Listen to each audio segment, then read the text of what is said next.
Piedmont Wellness Center in Greensboro, North Carolina, and welcome to one of our series in our webinars. And this series today is we are going to talk about the environmental impact of toxins on the human body. And that's something that I see every day in practice. Just a little bit about our clinic. If you're not currently a patient, we are located on Battleground Avenue in Greensboro, and we treat everything from just hormone deficiencies to Lyme disease, and we even see patients with cancer and help support them nutritionally. So look us up on the web, and we're at PiedmontWellnessCenters.com, and we're glad that you're here. So feel free to ask questions. They're going to pop up on our screen as a question, and I will do everything that I can to get those answered during this session. So we're going to go ahead and get started. I want to start out with reading an excerpt from a book, and the book is called Slow Death by Rubber Ducky, a book that I highly encourage you to get and read. It's by Rick Smith and Bruce Laurie, and this is the quote, and it so resonates with me. We are a generation under siege. We are now into the fourth generation of people exposed to toxic chemicals from before conception through to adulthood.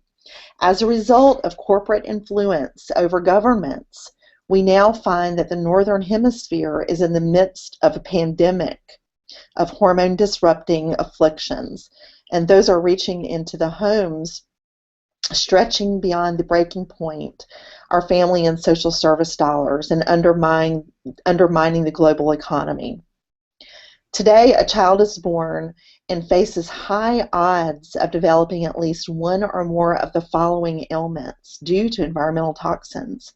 And those are ADD, autism spectrum disorders, learning disabilities, diabetes, obesity, childhood cancers, abnormal genital development, and infertility.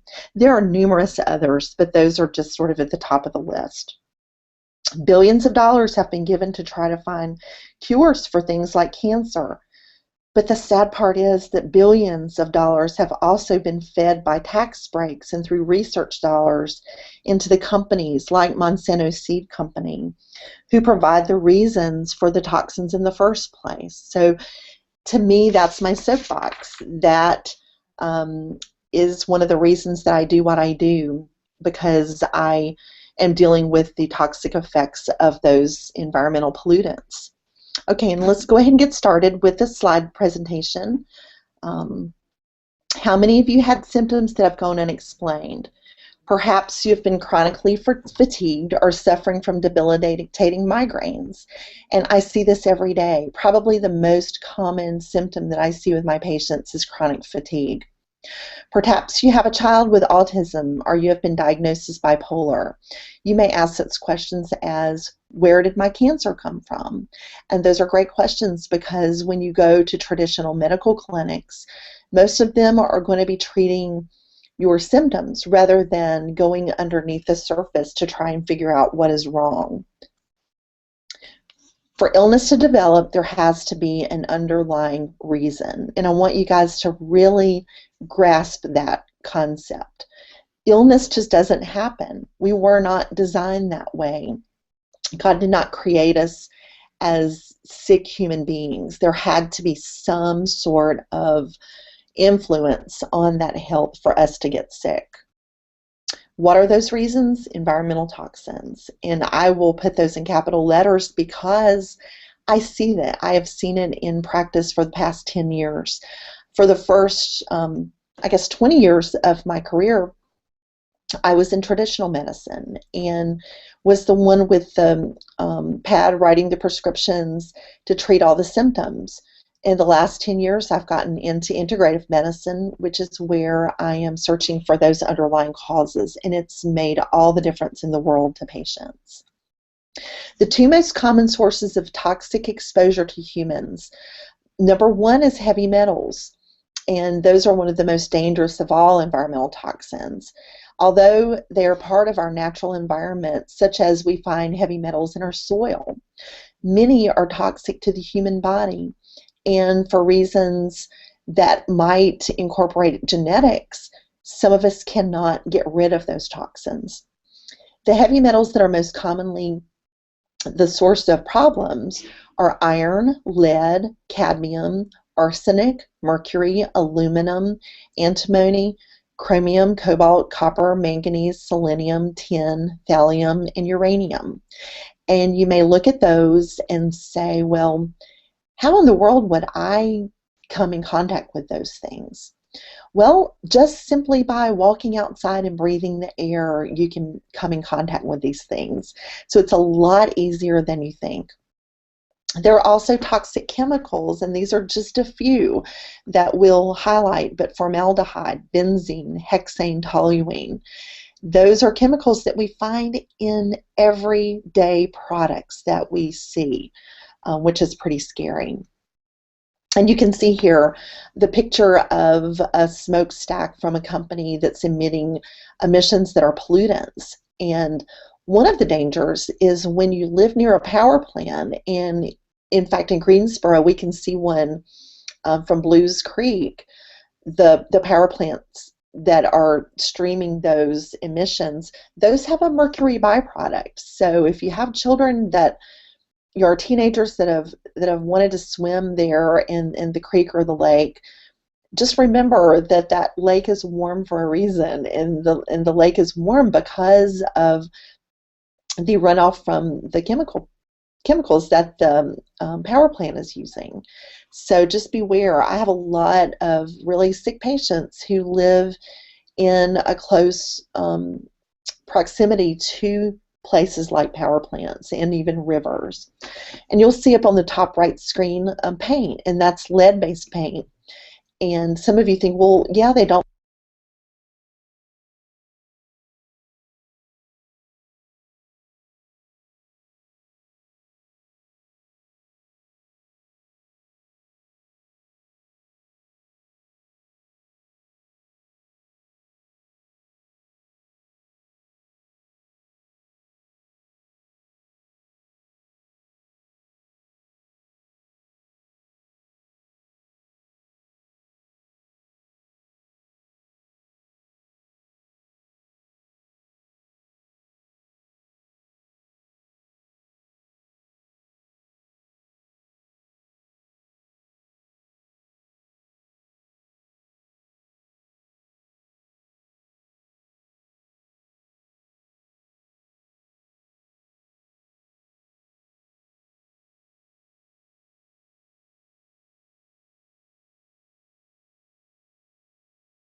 And okay, so I'm not sure if you heard a little bit of this, but you've at least seen the screen. We're having issues with our speaker. But symptoms of heavy metal poisoning, and you can basically read these. And this webinar will be available for you to look at again when we post it on YouTube. But some of the most common ones that I see from a heavy metal standpoint are things like dark circles under the eyes, extreme fatigue, being anxious and irritable, having multiple chemical sensitivities. So if you are very sensitive to smells or chemicals, then you likely have heavy metal toxicities. Having allergies is very common for heavy metal poisoning. Having very sensitive teeth, mood swings, anything to do with the brain, low body temperature. Heavy metals affect the thyroid. So go through these, and if any of these resonate with you, if you are having any of these symptoms, then you probably should be checked for heavy metals. How to recognize heavy metal toxic exposure may not be easily identified since it takes the form of other common illnesses. Typically, it affects our organ systems. Some of the most common things that I see in practice are adrenal fatigue and thyroid disorders, as well as kidney failure, early signs of kidney failure. Those are very, very common because those are glandular organs that tend to attract heavy metals. But other systems can be the nervous system, the endocrine, kidneys, hair, nails, cardiovascular, GI. To be able to fully identify your toxic metals, we want to do a urine toxic screen, and I'll go into that a little bit more in depth. This is a picture of one of the results from the urine toxic screening, and you'll see here on the left-hand side several of the things that we test for. And where you see the colored bars, that's a graph. So the green would be in the normal range, the yellow would mean elevated, and the red would mean very, very elevated. And what I do is anytime I see something in the yellow or red, I'm going to really be addressing that. Even if it's right there at the green-yellow border, I'm going to want to address that because those are levels that are just too high. So what happens when we do this screening? You come into the clinic, we start an IV on you where we are administering something called EDTA, and then we give you a little bit of another drug through your IV called DMPS right there at the end. And that acts as a magnet to attract and pull a sampling of heavy metals out into your bloodstream. They're going to filter through the body and go through the kidneys into the bladder, and you're going to collect your urine for 6 hours following the IV. Now that will be done at home. The IV will be in clinic. We'll send you home with a jug and a kit where you will mail a sampling of your urine off to a company called Doctor's Data, and that's who we use for this testing. In a couple of weeks, we'll have the results back showing us exactly where you lie with your heavy metals, which is a phenomenal test because knowing this is power, and you can prevent so many illnesses in your body through eliminating these toxins. How are we exposed to environmental toxins? It's one thing to know that we've got them, but how are we exposed and how do we keep from getting them? Depends on several factors. The type and the form of the element, whether it's in a gas, whether it's in something that we eat or come in contact with, the route of exposure, the duration of exposure. Were you exposed for a long time? Have you been working in a building where they manufacture chemicals or use chemicals? And then the individual susceptibility, which means our genetics, and our genetics determine a lot about what we are susceptible to. These are just some of the things that you may be surprised that contain very toxic chemicals. And those are our common shampoos, our soaps, our toothpaste. Cigarettes that's no surprise. They are loaded with heavy metal byproducts and chemicals. paints, and in particularly yellow paint is one of the more dangerous because cadmium is used in making the paint yellow.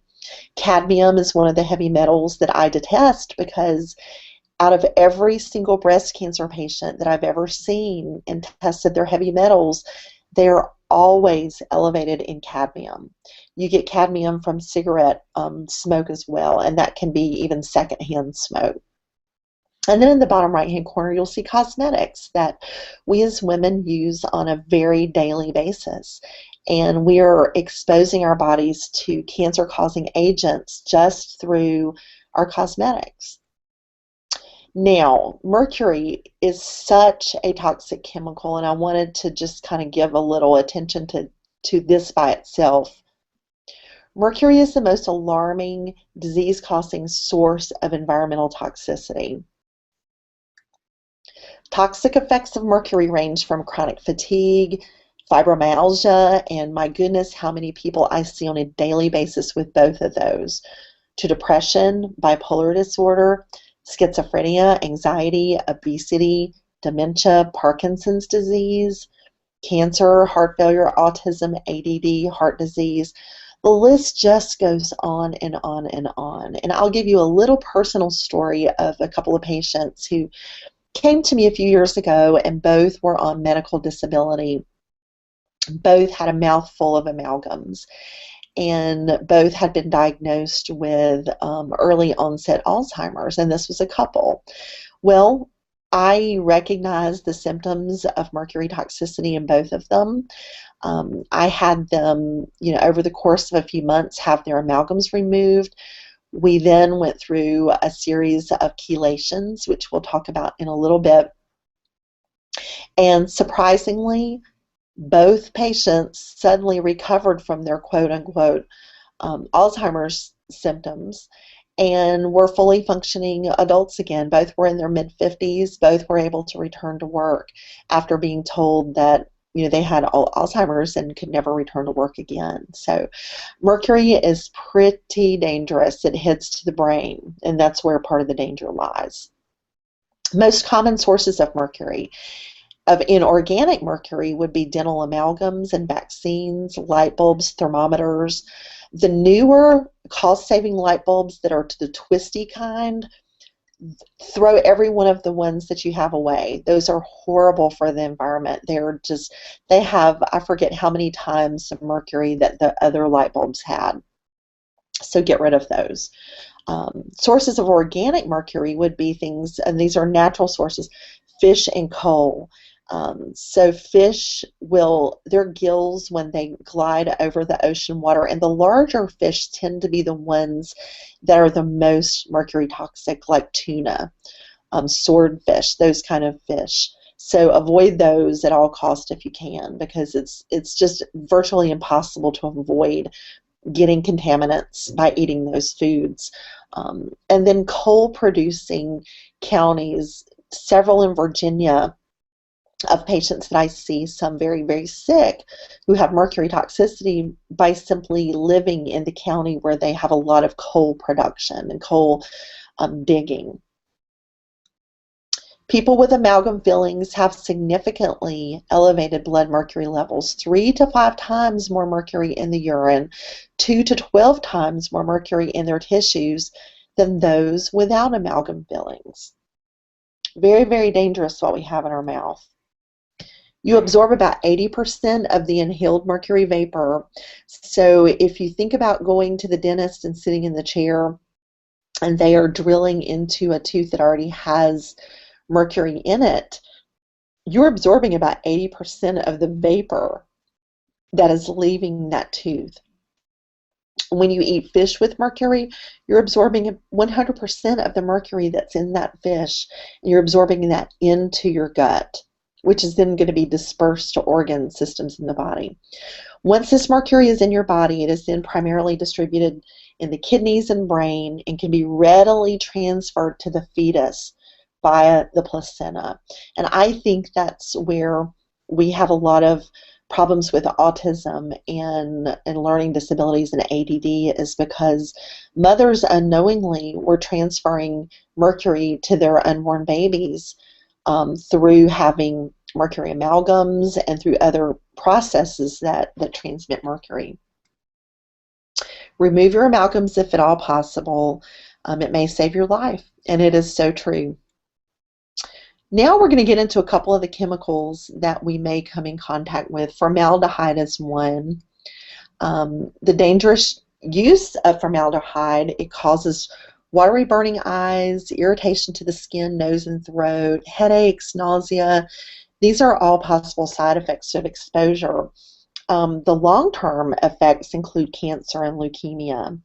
So there again, someone comes to an oncologist, they're diagnosed with leukemia, they're put on a series of medications, including chemotherapy.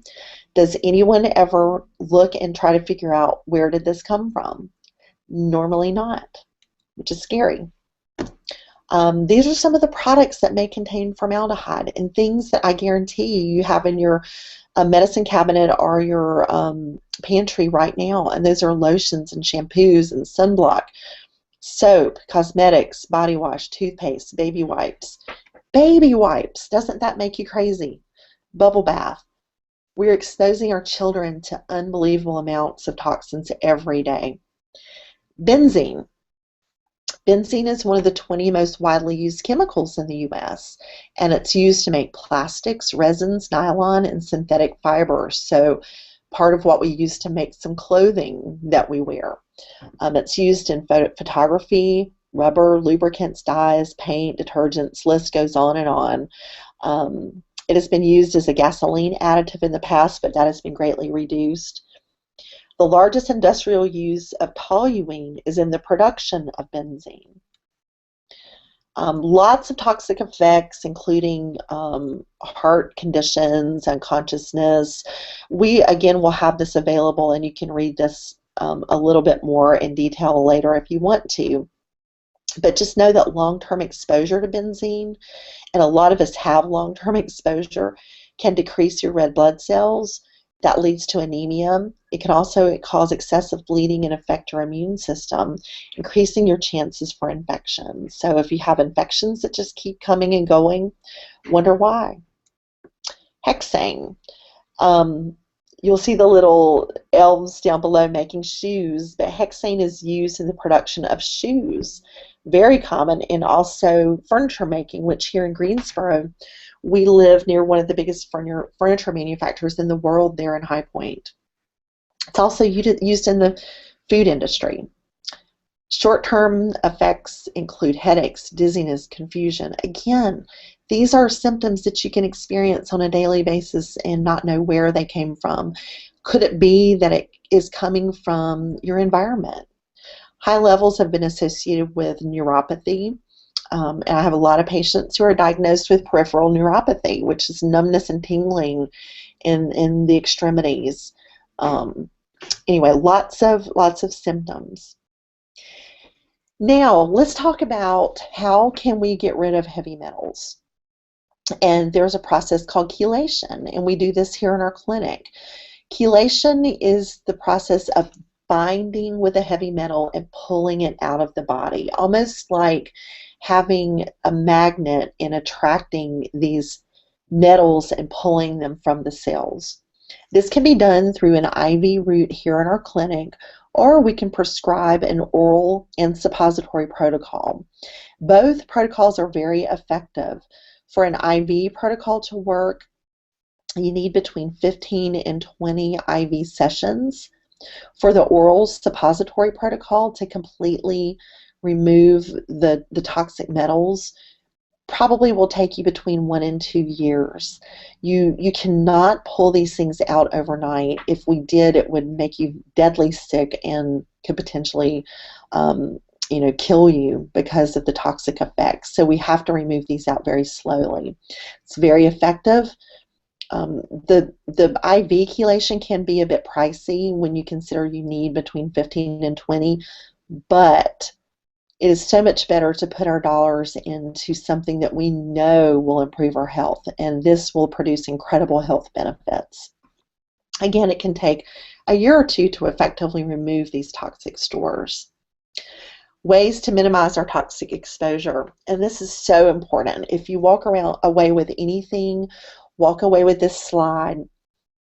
Number one, eat organic.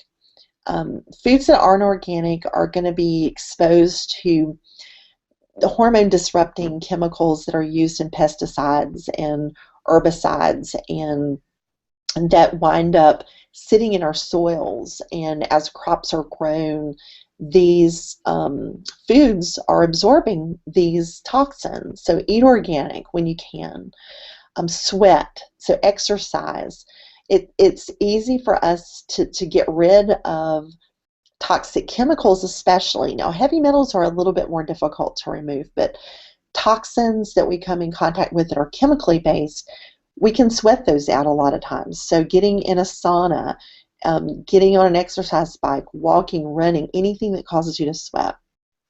Watch what you put on your skin. Avoid anything with chemicals that you cannot pronounce. So if you look at the ingredients and it sounds like a chemical, it is a chemical, and try to be organic with your skincare.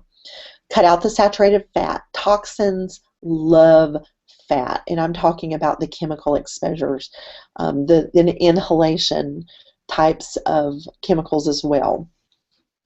Use better and less cleaning products. And I just recently read a new study, and this may blow your mind, that it's actually unhealthy to constantly clean your house, because you're making bacteria and germs that are then going to form defenses against cleaning products, and they're not going to be clean anymore. That's the same thing that's true with our bodies. So we need some of the beneficial bacteria that's on our body, and I think sometimes we are over cleaning our bodies, and that sounds like a new concept to a lot of people. The next one is make your indoor air cleaner. So be aware of the type of paint that you put on your walls, the type of paint on your furniture.